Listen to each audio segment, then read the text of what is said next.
সকল বন্ধুদের জানাই অনেক অনেক শুভেচ্ছা।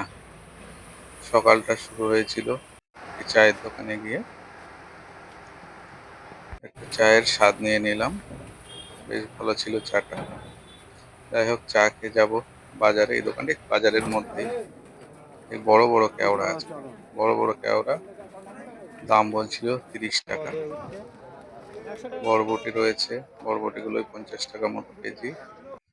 প্রচুর তাল উঠেছে আজ বাজারে। তালের দাম মোটামুটি ওই 20 টাকার কাছাকাছি প্রতি পিস। এছাড়া বরবটি তো বললাম, কচুরমুখী রয়েছে ওই 40 টাকা মতো কেজি, পার কেজি। এছাড়া পটল রয়েছে 50 থেকে 60 টাকা প্রতি কেজি। এই কচুরমুখীগুলো একদম ফ্রেশ, এগুলোর দাম 50 টাকা। যারা ভিডিওটি দেখছেন তারা একটু ফলো করে পাশে থাকবেন, আর একটু লাইক কমেন্ট করে দেবেন, ভালো লাগবে। এই কলমি শাকগুলো 2.5 টাকা প্রতি পিস। এই ওলগুলো দেখছেন, এগুলো প্রতি কেজি 60 টাকা। সবাই ভালো থাকবেন, সুস্থ থাকবেন। সবাইকে আবারও ধন্যবাদ জানাই।